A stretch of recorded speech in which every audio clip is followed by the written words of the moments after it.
Application of NumPy arrays. तो working with NumPy chapter आपने देखा होगा, ठीक है। नंपाई एरेस के साथ हमने उसमें वर्क किया था। तो नंपाई एरेस का प्रैक्टिकल यूसेज क्या है? ओके, तो वो कोवेरियंस, कोरिलेशन और लीनियर रिग्रेशन, इनकी मदद से हम सीखेंगे। ओके, तो एक वर्ड है यहाँ पे स्टैटिस्टिक्स। तो स्टैटिस्टिक्स का मतलब क्या होता है? स्टैटिस्टिक्स मैथमेटिक्स की वो ब्रांच है जहां पर हम डेटा को किस किस तरीके से स्टडी कर सकते हैं, ठीक है, ये पढ़ते हैं स्टैटिस्टिक्स में। तो कोवेरियंस, कोरिलेशन और लीनियर रिग्रेशन के जरिए हम डेटा को स्टडी ही करेंगे।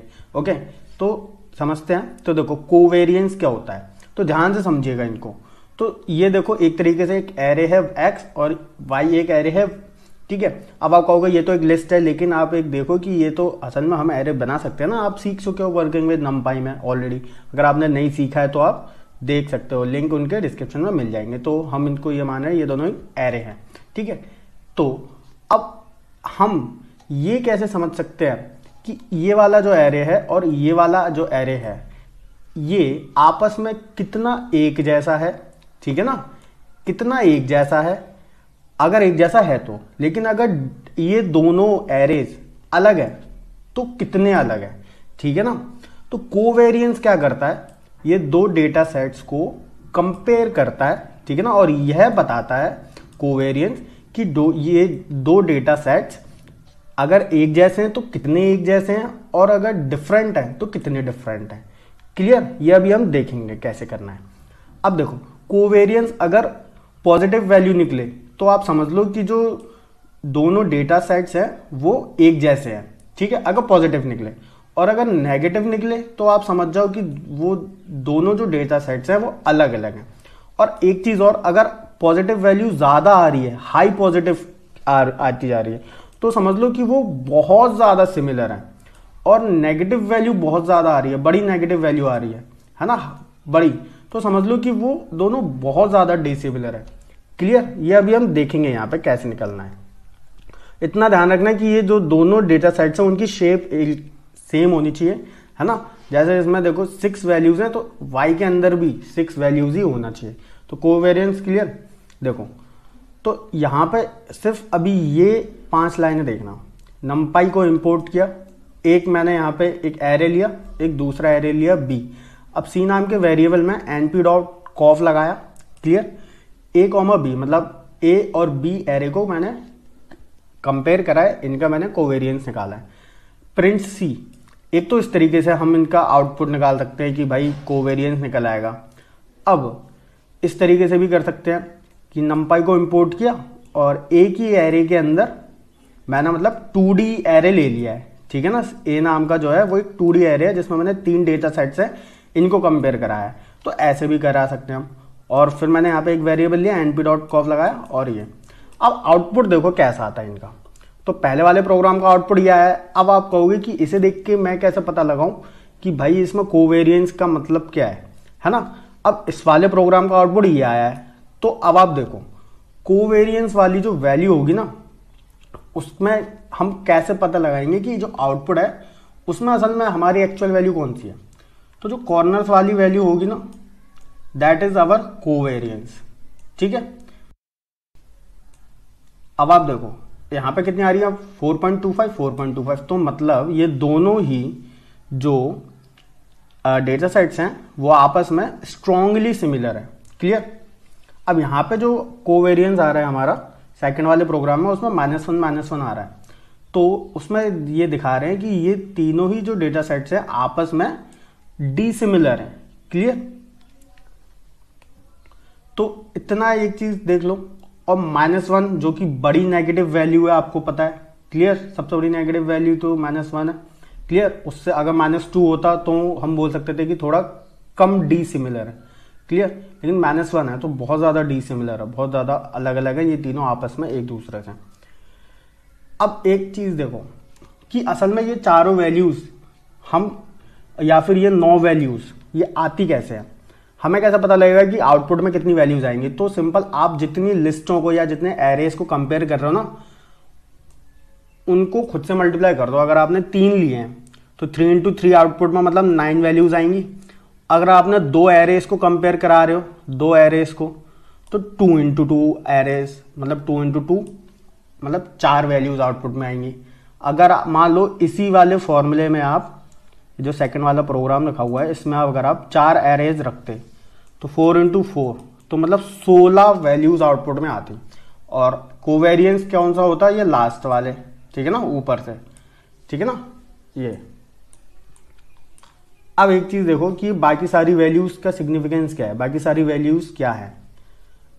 तो अगर ये टेबल होती कोई तो दिस इज द 0 वाला कॉलम, दिस इज 1 वाला कॉलम, दिस इज 0 वाली रो, दिस इज 1 वाली रो, क्लियर। तो हमें पता है this is the covariance, this is the covariance 0 1 2 0 1 2, this is the covariance and this is the covariance. अब बाकी वैल्यूज क्या है तो समझ लो, this is the first value, ये जो है वो कोवेरियंस है इसकी खुद की वैल्यूज का है, clear. This is the second value, ये है ए वाले का बी वाले के साथ 4.25, ये है बी वाले का ए वाले के साथ, मतलब बी वाली की वैल्यूज का ए वाली की वैल्यूज के साथ का कोवेरियंस। 8.7 ये बी वाले की अंदर की वैल्यूज का खुद के साथ, कि इन सारी पांचों वैल्यूज में क्या कोवेरियंस है, क्लियर। अब ये इनको देखो, यहां पर क्या हो रहा है, अब देखो एक तो ए वाला है, एक बी वाला है और एक सी वाला है। 2.5 क्या है, ए वाले का अंदर वाली वैल्यूज का कोवेरियंस। 4.25 क्या है, ए वाले का बी वाले के साथ। -1 क्या है, ए वाले का सी वाले के साथ, क्लियर। अब आप देखो, अब यहां पर 4.25 क्या है, बी वाले का ए वाले के साथ, जो कि हम पहले भी देख चुके हैं कि ए वाले का बी वाले के साथ हुआ था तो 4.25 आया था, जो कि देखो सेम आ रहा है ना। अब बी वाले का बी वाले के साथ 8.7, तो देखो बी वाले का बी वाले के साथ 8.7, फिर बी वाले का सी वाले के साथ तो 1.25, क्लियर। अब ऐसे सी वाले का ए वाले के साथ -1, जो कि पहले भी -1 आया था जब ए वाले का सी वाले के साथ हुआ था, अब सी वाले का ए वाले के साथ कंपेयर हो रहा है डेटा, तो -1, क्लियर। ऐसा ही 1.25 और 11.5 आपस में जो है एक दूसरे को कंपेयर किया है और उसका कोवेरियंस निकाला है। जितने ज्यादा आप एरेज रखोगे वो आपस में एक दूसरे के साथ कंपेयर होंगे, सिंपल। एंड एक चीज और, आप नीचे कमेंट करके मुझे आप अपना नाम और अपना ईमेल लिख दीजिए, एंड जिन 5 स्टूडेंट्स का, ठीक है, मैं रैंडमली, तो कोवेरियंस बता रहा था क्या, अलग है तो कितने अलग है, सेम है तो कितने सेम है। कोरिलेशन हमें एक्चुअल में ये बताता है कि जो डेटा सेट्स हैं वो सेम है या डिफरेंट है। ये नहीं बताता कि सेम है तो कितने सेम है, मतलब सिमिलर है तो कितने सिमिलर है, डिफरेंट है तो कितने डिफरेंट है, क्लियर।